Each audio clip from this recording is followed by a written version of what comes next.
Silence wasn't supposed to break in Professor Kilnex's classroom. Not in 600 cycles, not once. The lecture hall stretched before him like a cathedral of knowledge, polished obsidian floors reflecting holographic constellations. Tiered seats rising in perfect symmetry, 200 students from across the Andromeda sector hanging on every syllable. This was the Galactic Institute, where the brightest minds in the universe came to learn from living legends. And Kilnex? He was more than a legend. He was a monument. The foremost authority on extinct civilizations. The scholar who decoded the mysteries of species that had turned to dust before most current empires had been born. His students knew the rules. Sit, listen, absorb. Questions were for the weak-minded, for those who hadn't done the prerequisite reading spanning 17 volumes and 400 years of peer-reviewed research. So when the human girl's hand pierced the air, halfway through his presentation, on the forgotten ones, Kilnex experienced something he hadn't felt in centuries. Shock. His three eyes blinked in mechanical sequence, left, center, right, like camera shutters witnessing something that shouldn't exist. The lecture hall seemed to hold its breath. Even the air filtration systems seemed to quiet, as if the station itself was watching. Yes? The word emerged from Kilnex's throat, coated in ice and warning. His voice carried across the chamber with the weight of disapproval reserved for creatures who just made catastrophic errors in judgment. The human stood. Her identification badge caught the light. Maya Torres. Dark hair pulled back in that peculiar Earth custom. Her species' standard uniform, somehow appearing perpetually disheveled. Despite the molecular fabric's self-cleaning properties. Brown eyes, such a limited visual spectrum. Kilnex thought distantly, fixed on the holographic projection hovering above his podium with unsettling intensity. "Professor," she said, voice steady, despite the 200 alien gazes now boring into her. "I have a question about slide 47. Kilnex's tail betrayed him. The involuntary twitch rippled from base to tip, his species tell for profound irritation or the beginning of a molt cycle. He definitely wasn't molting. Slide 47, he repeated. Each syllable precision cut. Depicts a reconstructed university graduation ceremony of the forgotten ones. This image was compiled from archaeological data spanning 300 planetary excavation sites across 12 star systems. The research required 40 years of my life and contributions from 87 specialists. His claws tapped the podium. Once, twice. What could you possibly need to clarify? Maya descended the aisle. Her shoes produced those bizarre squeaking sounds against polished floors that only human footwear seemed capable of generating. Every head and several appendages, serving as sensory organs for species without traditional heads, turned to track her movement. She stopped 3 meters from the podium, her small frame dwarfed by the massive holographic display. Then she pointed. "That's me." The words landed like a meteor strike. The kind of silence that follows isn't peaceful. It's the pause before reality tears, before logic shatters, before the universe looks at its own rulebook and sets it on fire. 200 beings stopped, breathing or whatever their species did to process atmosphere. Time itself seemed to stumble. Kilnex's middle eye focused on the hologram while his peripheral eyes remained locked on the human. The image showed a bipedal figure draped in ceremonial robes, gripping a cylindrical documentation container, 2 arms, 2 legs, forward-facing eyes, that patch of protein filaments humans inexplicably cultivated on their skulls. "This is not you." Kilnex enunciated each word as if explaining gravity to a sentient pebble. This civilization ceased to exist approximately 50,000 years ago. The archaeological consensus is absolute. The temporal markers are irrefutable. He leaned forward, his considerable height making the gesture feel like a mountain bending. "You are at most 20 of your Earth years." 22, actually, Maya corrected, and somehow her voice remained calm. Too calm. The kind of calm that preceded earthquakes.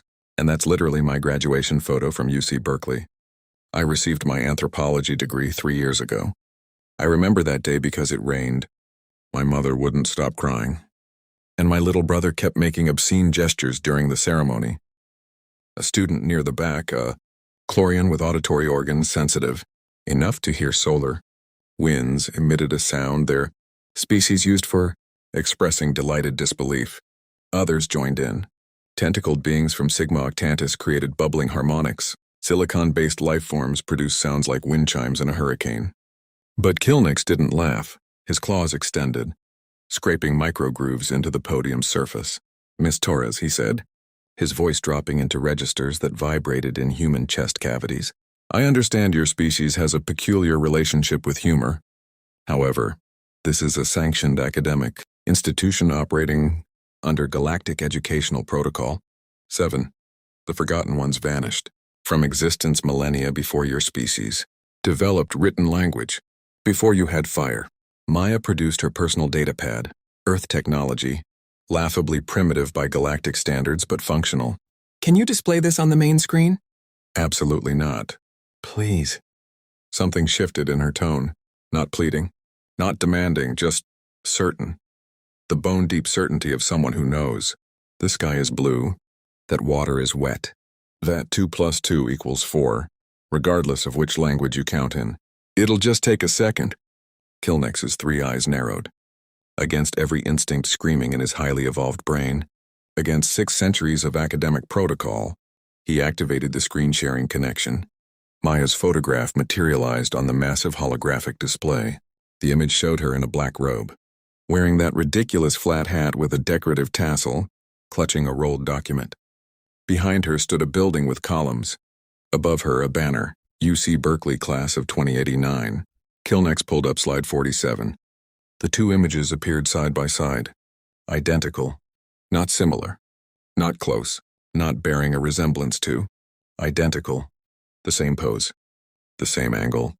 The same architectural structure in the background. The same hand position. The same slight tilt of her head.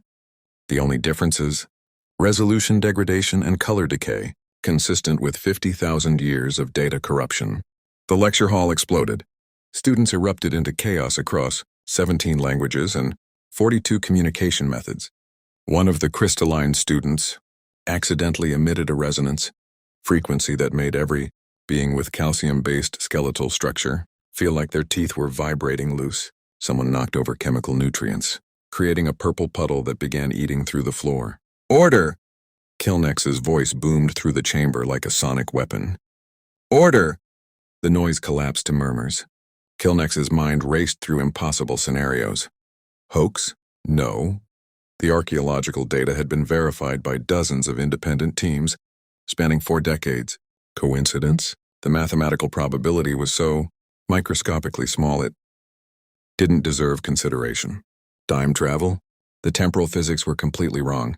Humans hadn't mastered chronodisplacement. If they had, the bureaucratic paperwork alone would have been detectable from orbit. How? The word emerged barely controlled. How did a photograph of you end up in ruins that predate your entire civilization by 47,000 years? That's what I'd like to know. Maya's voice remained steady, but Kilnex detected the tremor beneath. Fear, confusion, both. Can we look at the other slides? Against his better judgment, against all judgment, Kilnex cycled through his presentation. Slide 12 appeared.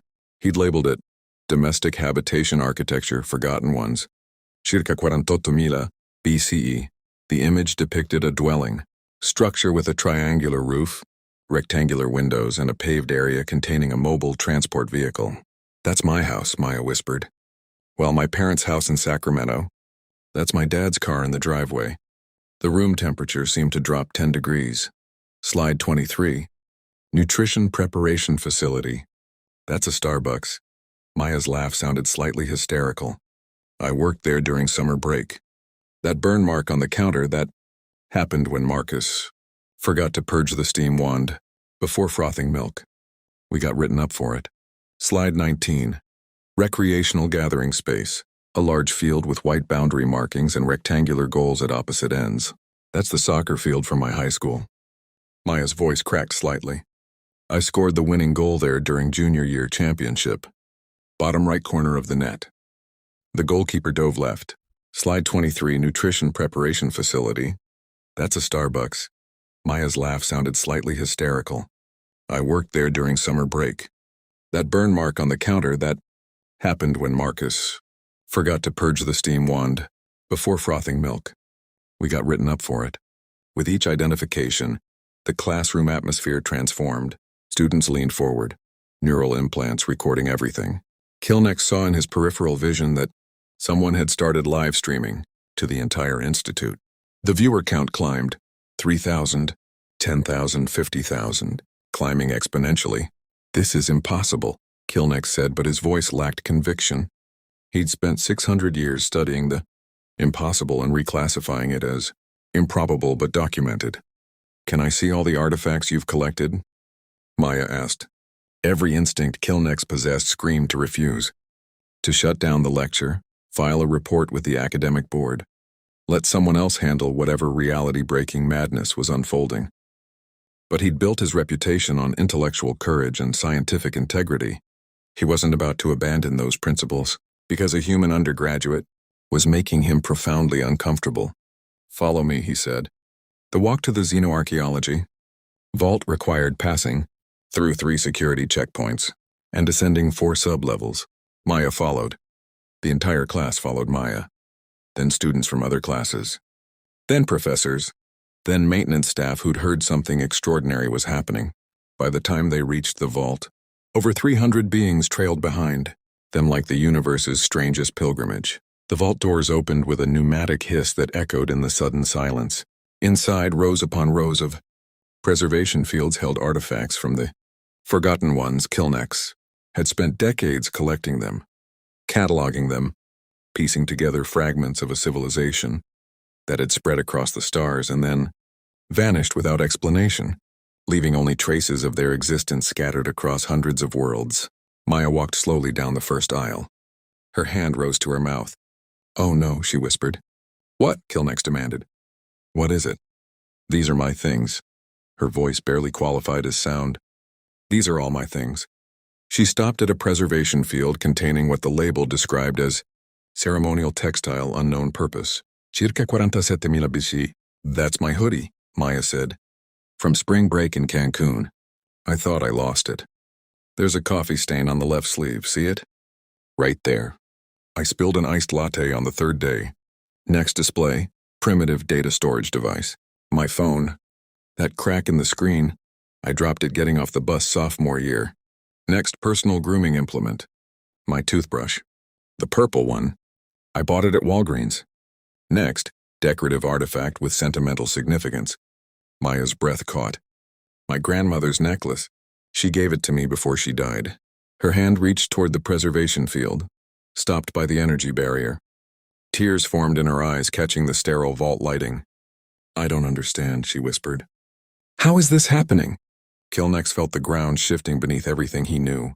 "When did you lose these items?" "I didn't lose them all at once. The hoodie was 3 years ago. The phone was—" She paused, thinking. 2 years ago? The toothbrush I just thought I misplaced last month. The necklace, her voice broke. I've been looking for it for 6 months. And they're all appearing in archaeological sites dated to 50,000 years ago. Kilnex's mind worked through the problem like a complex equation, missing variables, scattered across 300 planets. Different dig sites, different excavation teams, different time periods of discovery, all dated to the same approximate era. A voice spoke from the crowd that had gathered behind them. "Professor, I'm detecting quantum fluctuations in the preservation fields." Kilnex turned.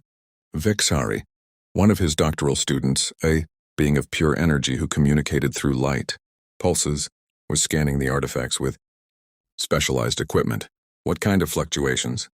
Kilnex demanded. "Temporal instability, as if these objects don't have a fixed position in the timeline." Vexari pulsed a concerned orange. "Professor, I think these artifacts are existing in multiple time periods simultaneously." Maya's face had gone pale. "What does that mean?" "It means," Kilnex said slowly, his 3 eyes focusing on her with new intensity, "that you didn't lose these things in the past. You're going to lose them in the future. Somehow items from your possession are going to be displaced backwards, in time 50,000 years, and scattered across 300 planets. The question is how?" The silence that followed was absolute. Then Maya said very quietly, "I think I need to sit down." Someone brought her a chair. She sat, head in her hands, while 300 beings watched and the view count on the live stream passed 1 million. Kilnex paced, his tail lashing. This shouldn't be possible. Temporal displacement on this scale would require energy levels equivalent to a supernova. The precision needed to scatter objects across hundreds of worlds while maintaining temporal cohesion. He stopped. Unless what? Maya looked up, desperate. Unless it wasn't intentional. Unless something goes wrong. Catastrophically wrong. Kilnex's eyes widened. Miss Torres, what are you studying at this institute? Quantum mechanics and xenoarchaeology. What level? Graduate. First year. What's your current research project? Maya's expression shifted from confusion to horror. Quantum archaeological retrieval. Using quantum entanglement to recover data from degraded samples. The pieces clicked into place in Kilnex's mind like tumblers in a cosmic lock. Show me your research notes, he said urgently. Now.